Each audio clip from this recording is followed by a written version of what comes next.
कई बार वक्त बहुत देर तक सलाखों के पास खड़ा लोगों को घूरता रहा।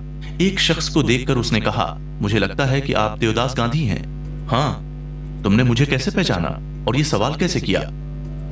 हम हाल ही में एक प्रेस कॉन्फ्रेंस में मिले थे। आप वहां द हिंदुस्तान टाइम्स के एडिटर के तौर पर आए हुए थे। बिल्कुल सही हैं। और आप?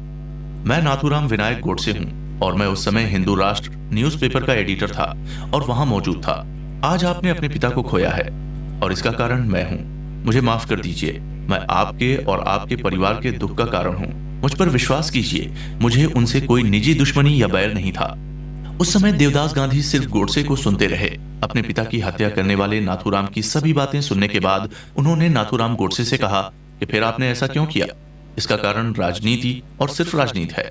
क्योंकि आप एक समाचार पत्र के एडिटर हैं तो आपको शुरू से सब कुछ सुनना होगा और समझना होगा। इसके लिए आप पुलिस ऑफिसर से आधे घंटे का समय ले लें और पूरी बात सुने। लेकिन पुलिस 1 मिनट का समय देने से भी इनकार कर दिया। पेज नंबर 11, गिरफ्तारी, स्पेशल कोर्ट और पुलिस की जांच। नाथूराम गोडसे ने गांधी जी की हत्या के बाद तुरंत अपने आप को पुलिस के हवाले कर लिया था और उसी रात से उसके खिलाफ इन्वेस्टिगेशन शुरू हो चुकी थी। लोगों में उसके प्रति बहुत गुस्सा था। नाथूराम का संबंध ना तो बंगालियों से था, ना ही सिंधियों से, ना पंजाबियों से और ना ही रिफ्यूजियों से। वहीं अमृतसर, अंबाला, कोलकाता, कानपुर जैसे शहरों में खुलेआम खुशी मनाई जा रही थी। इसी बीच दिगंबर रामचरण को पुणे पुलिस ने 31 दिसंबर 1948 को अरेस्ट किया और बाद में मुंबई पुलिस को सौंप दिया। देश भर में हजारों गिरफ्तारियां हुई, जिनमें वीडी सावरकर भी एक थे और वहीं से सावरकर का नाम गांधी जी की हत्या के मामले से जुड़ गया।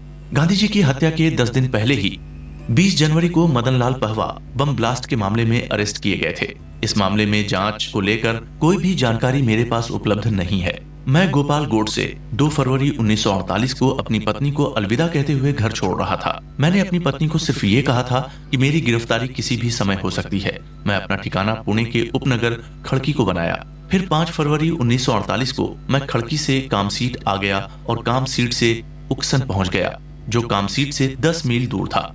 जब मैं आधा सफर तय कर चुका था तब मैंने देखा कि पुलिस मेरा पीछा कर रही है। मुझे पकड़ लिया गया और अब मैं पुलिस की जीप में था। 6 फरवरी 1948 के दिन मुंबई में रामचंद्र जी के नौकर शंकर किस्तया क्रिमिनल इन्वेस्टिगेशन डिपार्टमेंट के ऑफिस में आया। अब मैं गिरफ्तार किए गए नाना आप्टे और करकरे का साथी था, जिन्हें मुंबई पुलिस ने 13 और 14 फरवरी 1948 को अरेस्ट किया था। अब हम सभी ग्वालियर किले के जेल में कैदी बन चुके थे। 25 मई 1948 को हम सभी क्रिमिनल इन्वेस्टिगेशन डिपार्टमेंट के ऑफिस में थे।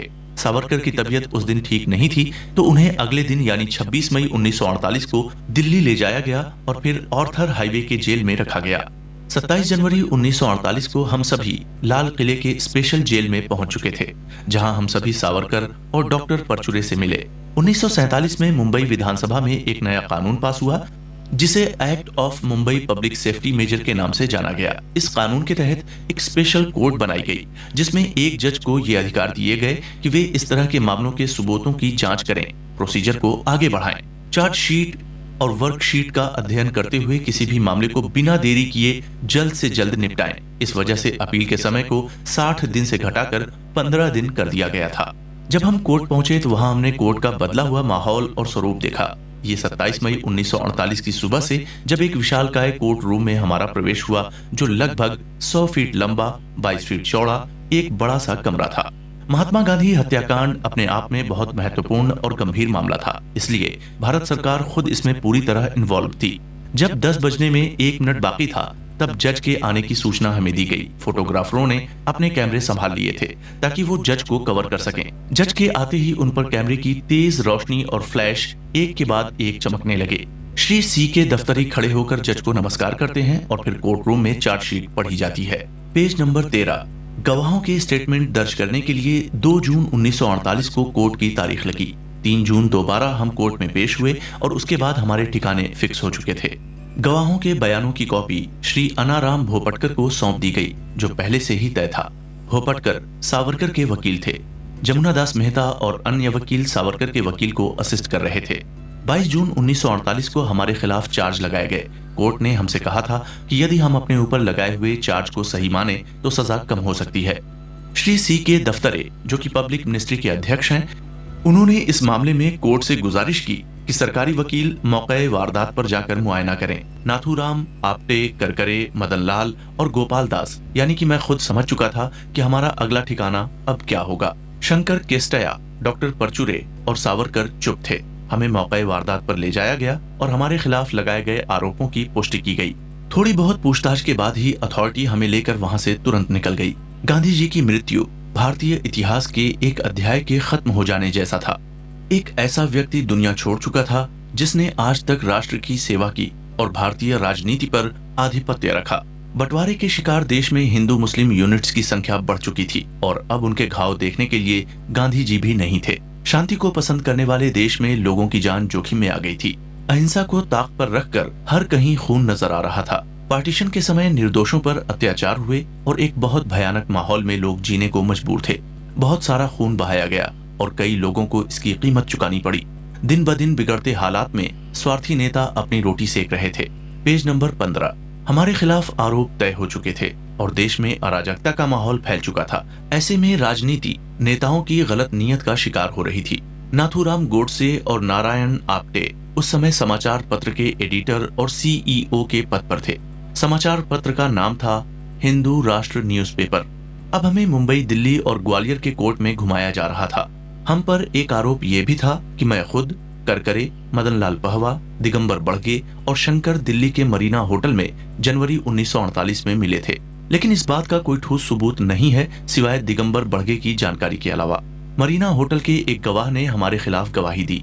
ये बात 20 जनवरी 1948 की है।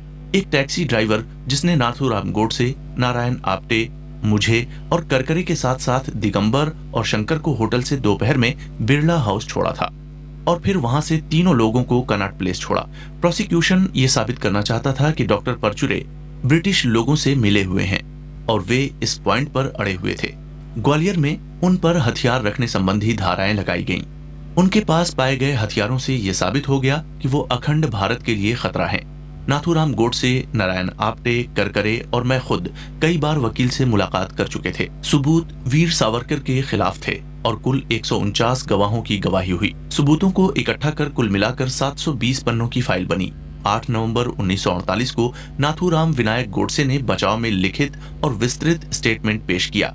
इसके दफ्तरे ने एक लंबा स्टेटमेंट तैयार किया था। स्पेशल जज ने उन्हें इस बात की इजाजत दी थी और कहा था कि आगे बढ़ो और अपना बयान तैयार करो। चार्जशीट पर दिए गए जवाब, नाथूराम विनायक गोडसे का नाम इस चार्जशीट में पहले आरोपी के रूप में मेंशन किया गया। किसी भी तरह के चार्ज लगाने से पहले मैं आदर के साथ ये कहना चाहूंगा कि कानूनन किसी भी संस्था के खिलाफ इस तरह का ट्रायल नहीं किया जा सकता।